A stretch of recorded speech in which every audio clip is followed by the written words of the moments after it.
في البدء كان الكلمة والكلمة كان عند الله وكان الكلمة الله.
Oke, terakhir Pak Bambang sebagai penutupnya ya. Ya sudah dijawab semua sebetulnya. Terima kasih, tapi begini Pak, saudara-saudara, sebetulnya undang-undang penodaan agama itu kan munculnya juga karena situasi tidak normal. Itu asalnya dari penetapan Presiden nomor 1 tahun 65. Nah waktu itu kalau pembentukan undang-undang itu kan namanya memory fund collecting, jadi asal-usul kenapa undang-undang itu dibuat. Itu waktu itu sebetulnya kampanye-kampanye anti agama yang dilakukan oleh orang komunis. Pak Hasyim Mujadi pernah cerita sama saya tentang itu. Dulu itu sampai ada, saya nggak ngalami itu, lakon ketoprak itu loh mas, tapi ceritanya pati nih Gusti Allah lah itu loh. Itu Pak Hasyim cerita sama saya, almarhum Pak Hasyim waktu sering diskusi-diskusi kan dulu di tempatnya di Malang di Al-Hikam itu. Jadi situasi di mana peraturan pemerintah presiden itu muncul memang karena situasi yang relevan saat itu.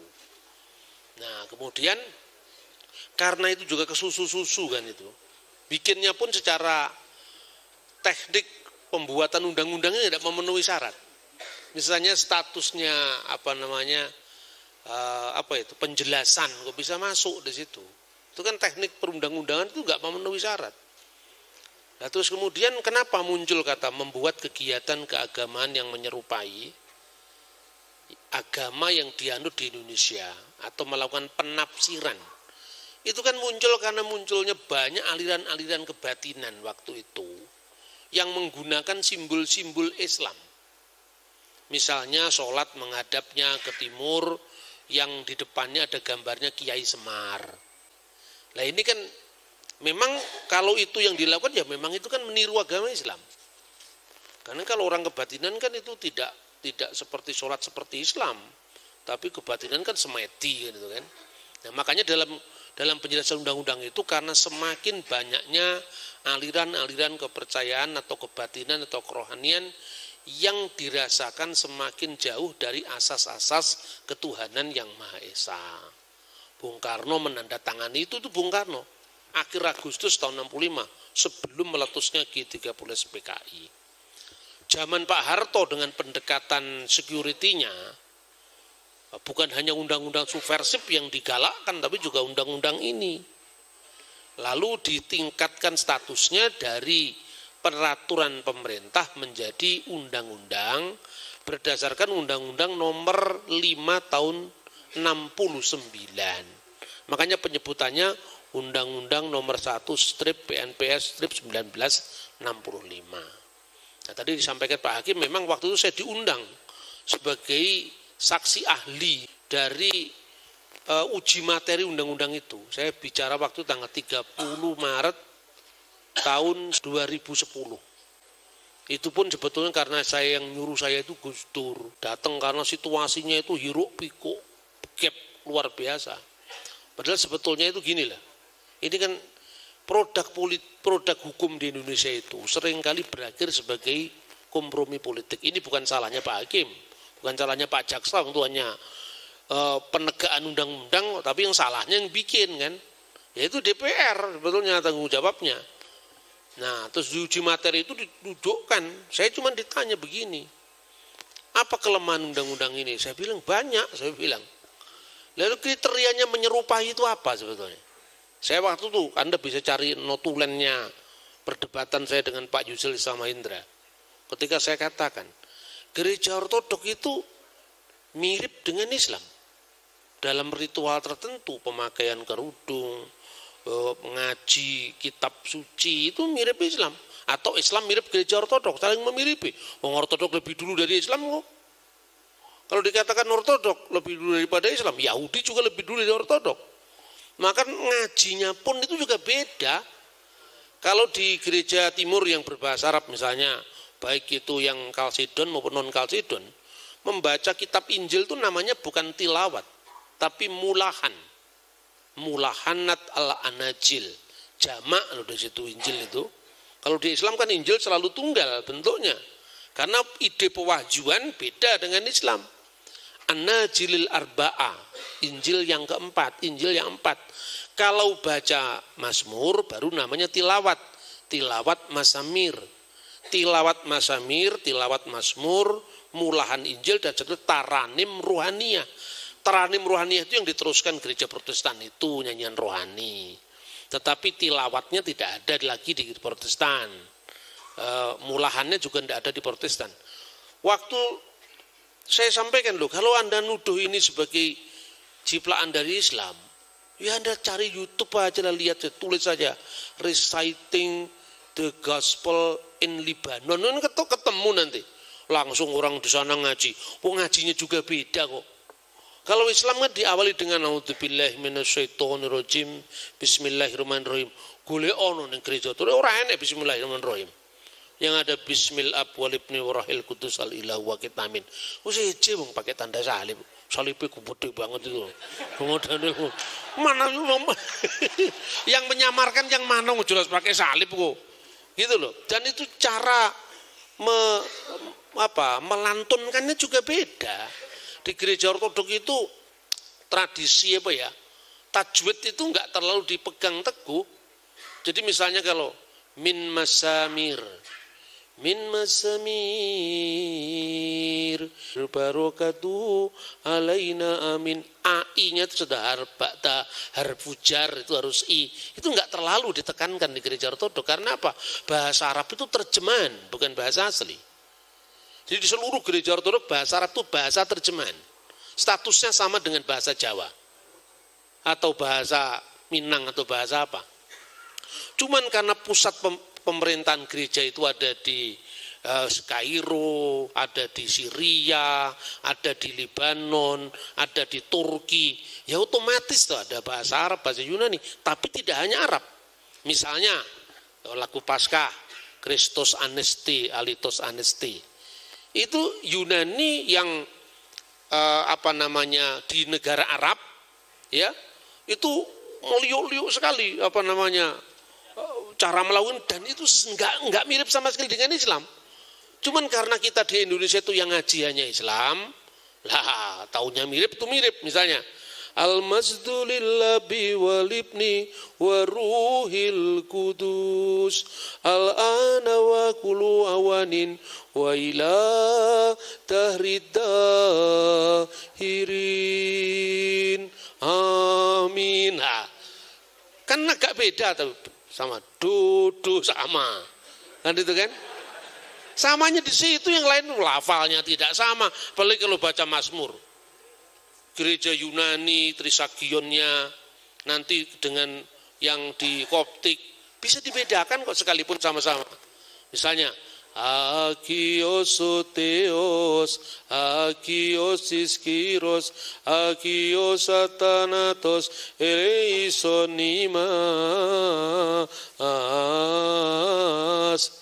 Kudusullah, Kudusul Qawi, Kudusul Ladzi la yamut, irhamna. Kan gak mirip dengan a'udzubillahi minasyaitonirrajim. Kan yang gawe itu orang ngerti bahasa Arab, itu persoalannya di situ. Ya salahnya siapa? Salah kita semua. Maka ini perlu edukasi. Dan ini juga bukan sejak gereja ortodoks. Gereja ortodoks kan meneruskan ibadat yang disampaikan dari zaman Ibrahim, Ishak, Yakub, Bani Israel sampai ritus-ritus Yahudi. Makanya tadi Pak David mengingatkan saya itu Sema itu. Sema Israel, Adonai Elohenu, Adonai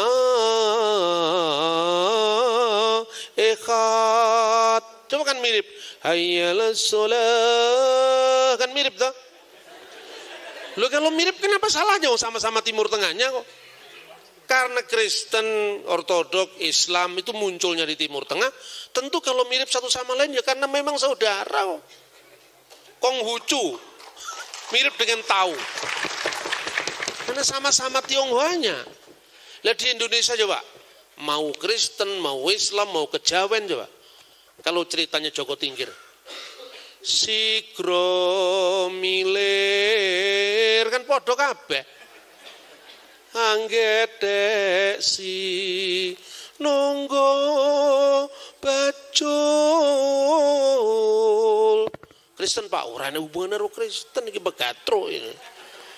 Di gereja pakai megatro, Sunan Kalijogo pakai megatro atau pakai apa namanya dandang gula. Liriknya kan jelas. Ono kidung rumeksa ing wengi. Lah ini Sunan Kalijogo. Ya toh? Kiai Tunggul Wulung beda lagi. Duh Rama Lun kang munggu ing swarga gong. Pucung tapi doa Rama kawula. Maka kita ini mesti paham budaya supaya kita tidak gampang diumbang-ambingkan. Saya kalau urusannya dengan Pak Hamdan Nabil nggak ada hubungan sama sekali. Karena golongan kita bukan golongan yang apologetik, bukan. Golongan kita itu memang asli, murni gitu loh. Nggak mau pura-pura, memang aslinya begini kok. Jadi kita nggak ada demi pendekatan supaya orang Islam tertarik, nggak ada. Tertarik karepmu, ora tertarik ya wis. Gitu loh kalau saya itu. Kenapa? Lah kalau ada yang tertarik ya salahmu dhewe kowe ngrungokne aku. Ulakno aja ngrungokne ngono lho. Tapi ini situasi ini tidak bisa dicegah-cegah lagi karena apa? Ini kan era internet. Ini era medsos. Kalau Anda nggak percaya sama saya, cukup Anda klip saja langsung. Cari di YouTube, Anda tulis reciting the Shema in Hebrew, ketemu kabeh wong ngaji kok di Timur Tengah. Hanya karena orang Indonesia itu taunya Arab, banyak Arab Saudi. Ketika naik haji dan umroh, Kristennya tahunya cuman Amerika, Eropa, orang tahu ke Timur Tengah. Akibatnya apa? Islam dianggap identik dengan Arab, Kristen dianggap sama dengan Barat atau khususnya Londo, Londonya pun Londo dingdong. Makanya, ya maaf sekali lagi, mohon maaf, apakah orang lucu itu tidak mudah terinfiltrasi dari ideologi? Pasti itu. Kalau Anda lucu itu paling tidak kita ini enggak gampang percaya gitu loh. Ngono Mas, ngapusi paling-paling gitu loh. Terima kasih untuk perhatiannya Bapak Ibu, Tuhan memberkati kita. Oke, terima kasih. Ketiga narasumber Romo Daniel, Pak Bambang Nursena dan Pak Santun atas informasi yang boleh kami terima, sungguh menginspirasi, menjadikan berkat bagi kita semua. Sahabat-sahabat Bambang Nursena, saya mau mengucapkan terima kasih atas dukungan dan kesetiaan saudara-saudara sehingga sekarang ini Bambang Nursena Channels sudah mencapai lebih dari 100.000 subscriber. Karena itu sesuai dengan janji saya akan membagikan 100 buku saya yang terbaru yang berjudul Jejak Juang Trah Sunan Tembayat kepada 100 orang yang terpilih yang bisa menjawab pertanyaan-pertanyaan yang saya ajukan sesuai dengan tema-tema dan kajian yang pernah saya angkat dalam video-video saya. Yang pertama, apakah video pertama yang ditayangkan dalam Bambang Nursena Channel? Sebutkan satu tokoh sejarah yang penting dalam video tersebut. Pertanyaan kedua, sebutkan 5 video dalam Bambang Nursena Channel yang membahas tentang Tritunggal. Ketiga, sebutkan teolog Kristen yang mengakui keberadaan rahib Buhaira atau Bahira.